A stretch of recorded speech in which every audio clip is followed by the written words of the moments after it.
하나님 말씀 함께 보겠습니다. 함께 보실 하나님 말씀은 창세기 39장 1절에서 23절까지의 말씀입니다. 창세기 39장 1절에서 23절까지의 말씀 다 찾으신 줄 알고 제가 봉독해 올리겠습니다. 요셉이 이끌려 애굽에 내려가매 바로의 신하 친위대장 애굽 사람 보디발이 그를 그리로 데려간 이스마엘 사람의 손에서 요셉을 사니라. 여호와께서 요셉과 함께 하심으로 그가 형통한 자가 되어 그의 주인 애굽 사람의 집에 있으니 그의 주인이 여호와께서 그와 함께 하심을 보며 또 여호와께서 그의 범사에 형통하게 하심을 보았더라. 요셉이 그의 주인에게 은혜를 입어 섬김에 그가 요셉을 가정 총무로 삼고 자기의 소유를 다 그의 손에 위탁하니 그가 요셉에게 자기의 집과 그의 모든 소유물을 주관하게 한 때부터 여호와께서 요셉을 위하여 그 애굽 사람의 집에 복을 내리심으로 여호와의 복이 그의 집과 밭에 있는 모든 소유에 미친지라. 주인이 그의 소유를 다 요셉의 손에 위탁하고 자기가 먹는 음식 외에는 간섭하지 아니하였더라. 요셉은 용모가 빼어나고 아름다웠더라. 그 후에 그의 주인의 아내가 요셉에게 눈짓하다가 동침하기를 청하니 요셉이 거절하며 자기 주인의 아내에게 이르되 내 주인이 집안의 모든 소유를 간섭하지 아니하고 다 내 손에 위탁하였으니 이 집에는 나보다 큰 이가 없으며 주인이 아무것도 내게 금하지 아니하였어도 금한 것은 당신뿐이니 당신은 그의 아내임이라. 그런즉 내가 어찌 이 큰 악을 행하여 하나님께 죄를 지으리이까. 여인이 날마다 요셉에게 청하였으나 요셉이 듣지 아니하여 동침하지 아니할 뿐더러 함께 있지도 아니하니라. 그러할 때 요셉이 그의 일을 하러 그 집에 들어갔더니 그 집 사람들은 하나도 거기에 없었더라.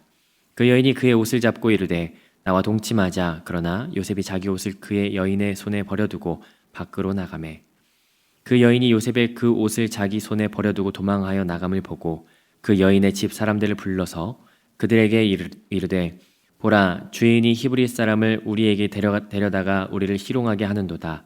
그가 나와 동침하고자 내게로 들어오므로 내가 크게 소리 질렀더니 그가 나의 소리 질러 부름을 듣고 그의 옷을 내게 버려두고 도망하여 나갔느니라 하고 그의 옷을 곁에 두고 자기 주인이 집으로 돌아오기를 기다려 이 말로 그에게 말하여 이르되 당신이 우리에게 데려온 히브리 종이 나를 희롱하려고 내게로 들어왔으므로 내가 소리 질러 불렀더니 그가 그의 옷을 내게 버려두고 밖으로 도망하여 나갔나이다. 그의 주인이 자기 아내가 자기에게 이르기를 당신의 종이 내게 이같이 행하였다 하는 말을 듣고 심히 노한지라.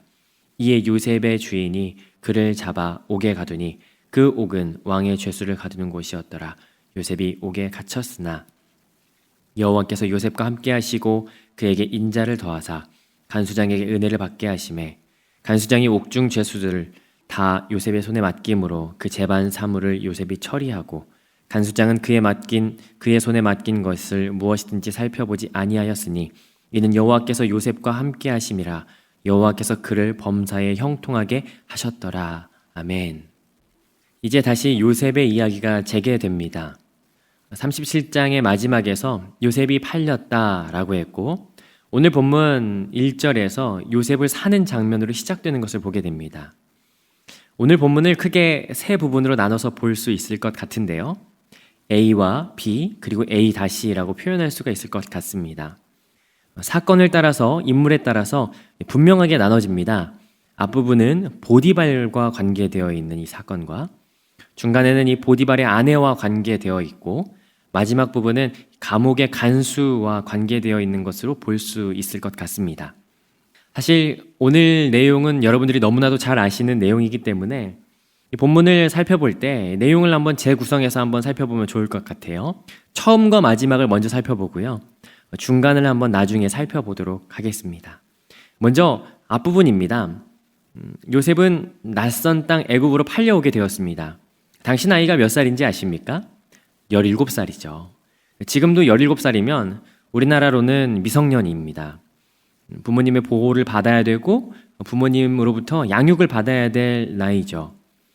그런데 안타깝게도 요셉은 형들에 의해서 애굽으로 팔려지게 되었고 친위대장이라고 하는 직책, 그러니까 더 정확하게 말하면 그 왕에게 속한 자라고 하는 그 의미를 가진 고위관직에 있는, 그러니까 쉽게 지금 우리 시대 말로 표현하자면 청와대 직원, 그런 직위에 있는 보디발이라고 하는 그 사람 집에서 노예로 일을 하게 되죠. 당시에 그 고위 관직에 있는 사람들은 노예를 여러 데리고 있었어요. 근데 그 중에 요셉이 한 사람이었던 것 같고, 그런데 그 요셉이 좀 남달랐던 것 같습니다. 왜냐면 오늘 이 본문을 살펴보다 보니까 보디발은 요셉 때문에 많은 유익을 얻었던 것 같고, 성경은 보디발이 3절 같이 보면요, 그의 주인이 여호와께서 함께 하심을 보며 또 여호와께서 그의 범사에 형통하게 하심을 보았더라 라고 말하고 있습니다. 그래서 그 결과로 자기의 모든 소유를 관리하게 되는 그 집사, 가정총무로 위탁을 하죠. 그래서 모든 것을 다 맡겨버리게 돼요. 보디발의 그 먹는 음식만 빼고 모두를 맡깁니다. 여기에서 그 먹는 음식이라고 하는 그 표현은 완곡한 표현이죠. 개인적인 것.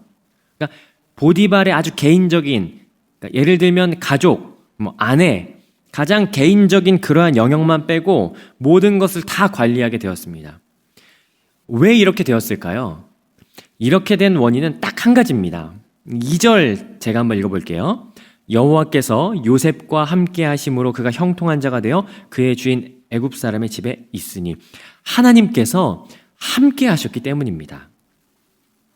사실 생각해보면 지금 17살이야. 겁없는 10대지만 요셉은 그때까지 아버지 집에서 보호를 받았고 막내로서 어떤 그 가정의 형들의 보호 속에서 살았던 요셉이었어요.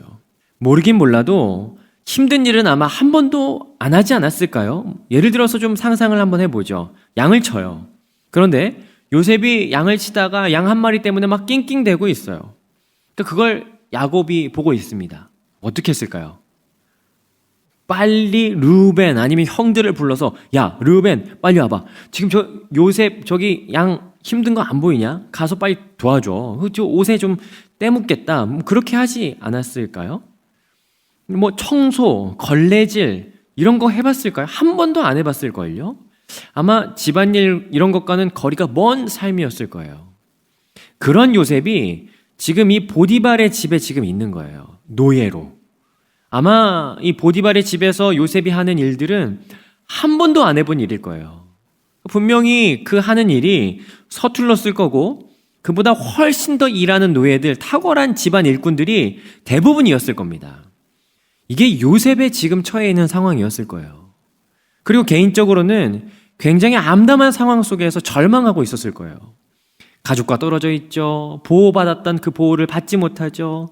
내일 아니면 훗날 미래에 어떤 일이 올지 아무것도 보이지 않는 그런 암담한 상황 속에 있었던 청소년이었을 거예요.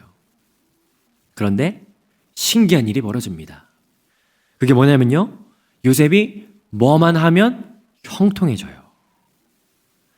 우리 이 표현 좋아하지 않습니까? 형통, 만사형통.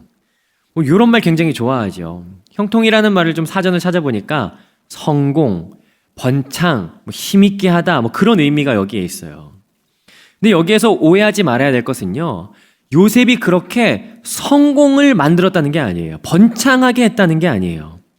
형통이라고 하는 단어를 쭉 찾아보면, 용례를 찾아보면요, 어떤 때 쓰이냐면요, 느헤미야 2장 20절에 보니까 하늘의 하나님께서 형통하게 하실 때 이 형통이라고 하는 단어를 쓰는 말이에요. 그러니까 서툴고 어리고 암울한 현실 속에 있는 그 요셉이 뭐 할 줄 아나 싶은데 손만 대면 대박이 나는 거죠. 그러니까 막 얽혀있던 관계들이 막 술술 풀리는 거고, 요셉이 담당한 이 밭농사만 굉장히 잘 되는 거예요. 예를 들어서 고추 모종을 심었는데 평소에 30개가 나야 되는데 요셉이 키우는 이 고추 모종에서 막 300개 나오고 이랬지 않았을까요? 형통. 요셉이 남달랐던 거예요. 이런 모습을 보면서 보디발이 얘는 정말 다르구나 생각했겠죠. 그런데 이 표현이요, 오늘 본문의 마지막에 가니까 또다시 등장합니다. 20절에 가니까 요셉이 옥에 갇히게 돼요.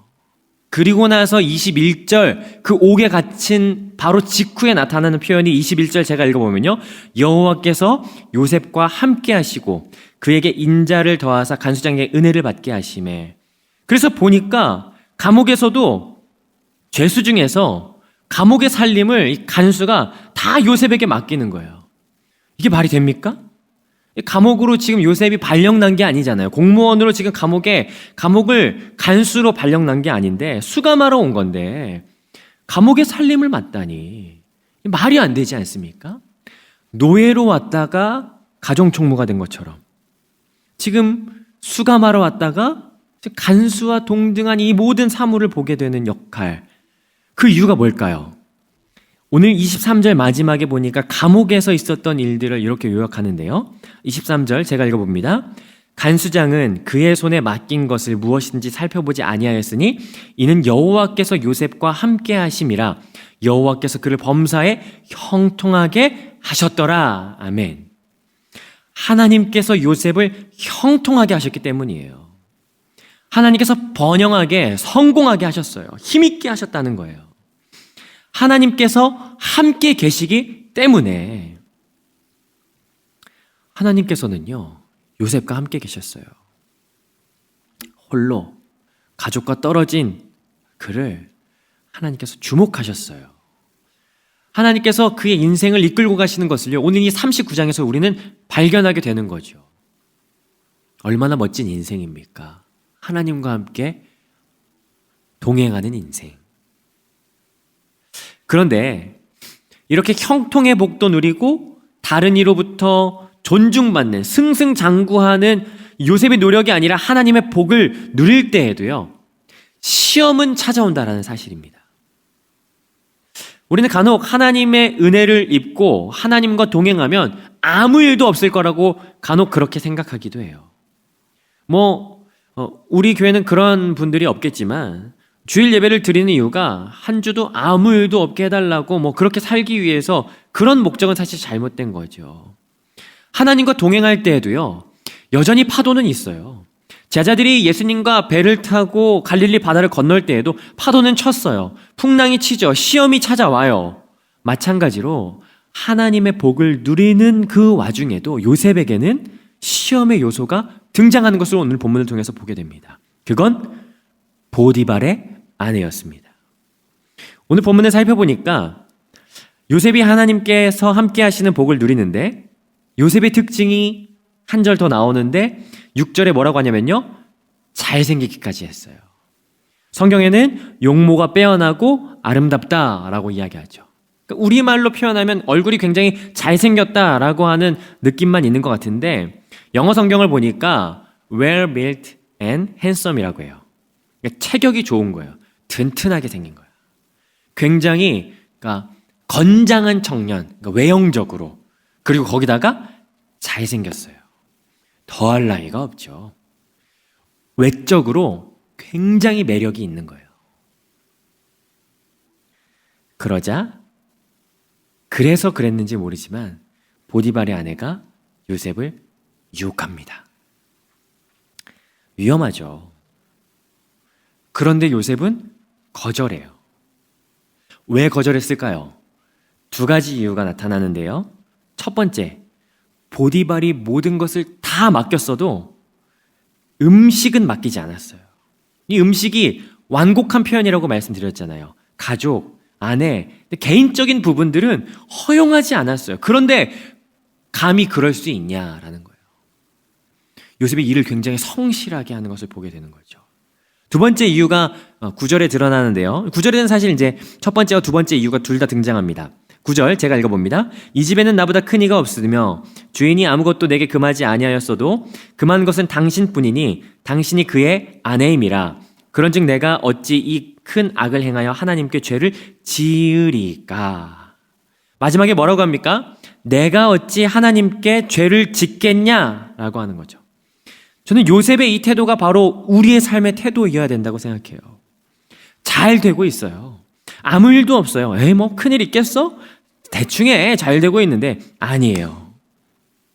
우리 그리스도인들은요, 일할 때에도 성실하게 일해야 돼요. 불의를 저지르지 말고요, 요령을 피우지 않고 편법을 쓰지 않고 성실하게 일해야 돼요. 왜냐하면 우리는 사람에게 보이기 위해서 일하는 것이 아니라 하나님 앞에서 살아가는 거거든요. 예배 때만 하나님 앞에 서 있는 게 아니에요. 삶에서도, 일터에서도, 가정에서도, 자녀 앞에서도 우리는 하나님 앞에서 행하는 거예요. 요셉은 이 중심이 반듯하게 서 있었어요. 약속은 지켜야지. 그리고 나는 하나님 앞에 서 있어. 나는 유혹에 넘어가지 않아. 하나님 앞에서 죄를 지을 수 없어. 라고 하는 거죠. 그런데도 보디발의 아내는 계속 요셉을 유혹해요. 10절에 보니까 날마다 아주 집요하게 요셉을 유혹하고 있어요. 이런 집요한 유혹에 넘어갔던 사람이 하나 있죠. 누구였습니까? 삼손이 그 집요한 유혹에 넘어갔었어요. 그렇지만 요셉은 넘어가지 않습니다. 특별히 10절에 보니까 세 가지의 요셉의 확고함이 드러나요. 이 유혹에 대하여 요셉의 태도가요. 첫 번째, 듣지 않아요. 두 번째, 동침하지 않고요. 세 번째, 함께 있지도 않습니다. 이걸 이렇게 표현할 수 있을 것 같아요. 첫 번째, 관심을 두지 않아요. 듣지 않는다라고 하는 것은 관심을 두지 않는다라는 거 아니겠습니까? 그리고 동침하지 않아요. 그 유혹하는 대상이 원하는 목적을 응하지 않습니다.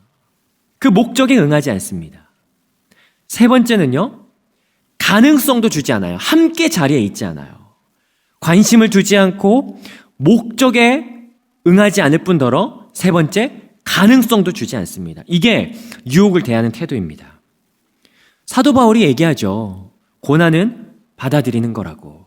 고난은 우리를 성장시킵니다. 그런데 유혹, 음행은요, 고린도전서 6장에 보니까 피하라라고 이야기하고 있어요.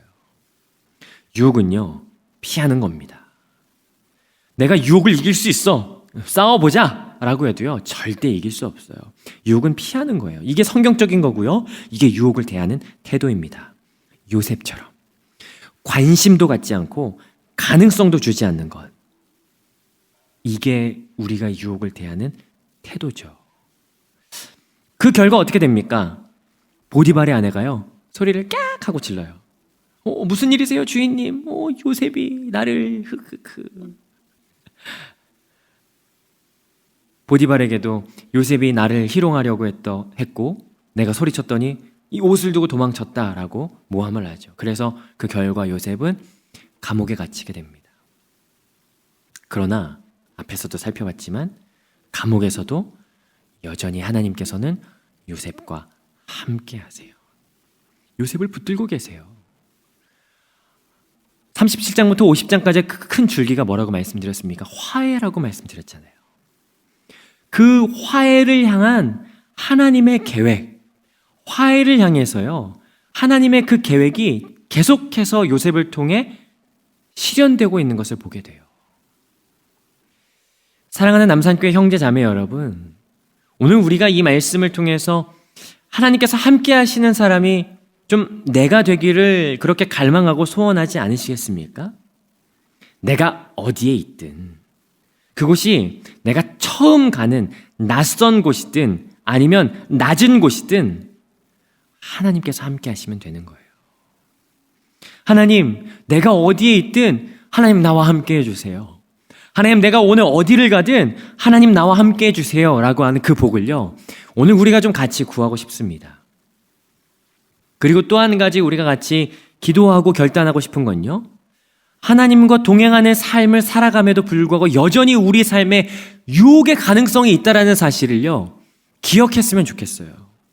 베드로후서가 말하죠. 5장 8절에 근신하라, 깨어라, 너희 대적 마귀가 뭐같이요? 우는 사자같이 두루다니며 삼킬 자를 찾는다라고 말하고 있어요.